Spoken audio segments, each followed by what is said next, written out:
Hey there.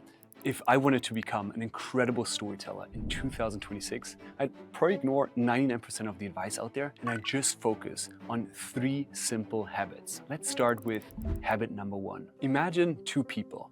Both wake up at 7 in the morning, they scroll a little bit through their phones, they then grab coffee and head to work. Same routine, but here's the difference. The first person rushes through it all, checking messages, half listening to the conversation, sipping the coffee without really tasting it. But that second person, well, he does the exact same thing, but with different awareness. On the way to work, he notices the barista smile when he walks in. He feels the warm and yummy coffee going down his throat, and he catches that tiny look of relief on a teammate's face once the project finishes. Now it's the same routine, but totally different awareness. That's what separates good storytellers from great ones. And no, it's not about living a much more interesting life. It's about noticing the life you already have. Because if you don't notice those small moments, you'll never have enough stories to tell. So here's the habit. Notice small moments. There's a beautiful exercise for that called Homework for Life by Matthew Dix. I've been doing this exercise now for years, every single day.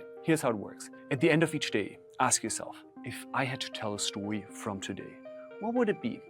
What would be that one moment that touched my heart? The one moment where I maybe realized something. It could be this small win, maybe a weird encounter, a funny conversation, a kind gesture, anything that touched your heart. And then go ahead and write down the date and that story-worthy moment. For example, yesterday, my moment was going to a singing circle here in Ubud, Bali, where I felt super awkward at first, but then loving it. Now you see, it doesn't have to be this big, gigantic moment. It just has to be real and human. So once you do that every day, soon you start seeing those beautiful moments in every situation. And those are the exact moments that then can be turned in that captivating story. And then once you start noticing them, the next step is to tell them. Which brings me to habit number 2. When I first got into storytelling, I signed up for this story slam. And it's one of those events where people share personal stories on stage. And for that moment, I spent weeks crafting the perfect story. Every word, every pause, every gesture was just beautifully planned. And when the day came, I delivered it exactly as I had rehearsed. And actually, after the story, I thought, wow, well done, Philipp, you fucking crushed it. But then the organizer came up to me and he said, oh, Philipp, that was a beautiful story. Oh, such a pity you delivered it like a robot. I was like, what? Ouch, it stung. I felt like shit after that because I put so much work into that, right? But I didn't let that stop me. 6 months later, I went back to that same place with that same story, but this time I hadn't rehearsed a single word. Before going on stage, I just closed my eyes.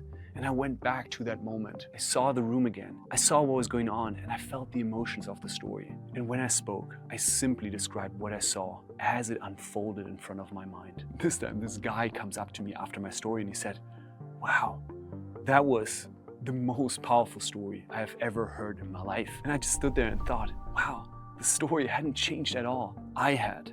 The first time I rehearsed the story word for word. The second time, I relived it. In the age of AI, anyone can tell a well-written story. But AI can copy your emotion. To make people feel something, you have to feel it first. Which brings me to the next habit. Relive the story. Reliving means going back to that specific moment. So you see the room, you see what actions are unfolding, you hear whatever is being said, and you see the thoughts that are running through your head. And then just speak it out loud, describing what's unfolding in front of your eyes. Don't worry about having perfect words. Just share what you see and feel. Retelling a story is like showing someone a photo. Reliving that moment is like bringing them there with you. Which brings me to the next habit number 3. If you wanted to have a six-pack this year, what would you do? You'd probably sit down, make a plan, and then try to hit the gym, I don't know, 5 times a week. You'd lift, you'd sweat, you'd push yourself again and again and again. Now, what you wouldn't do is show up in the gym once a month and then somehow expect that miracle to happen, right? That would be delusional. But that's exactly what most people do with storytelling. They tell that one story every few months. Usually when there's this big presentation, that dinner party or that job interview. And then they wonder, why am I not becoming this magnetic storyteller that is within me? If you want to become a great storyteller, you need reps. And the good news is you can get those reps in one specific situation every single day. Every day, people ask you one simple question. How are you? Now, most of us, we waste that opportunity. We say, yeah, I'm good. Yeah, I'm fine. Oh, busy. Yeah, this morning I was really stuck in traffic. Now, there's nothing wrong with that, but it's a missed opportunity. An opportunity to practice storytelling and to connect with someone. Which brings me to the next habit. Tell micro stories. Anytime that someone asks you, how are you? Respond with a short story, something small that shows a little bit more about you as a human. For example, today this guy asked me, how are you? Now, this is how I responded. I said, I'm pretty good.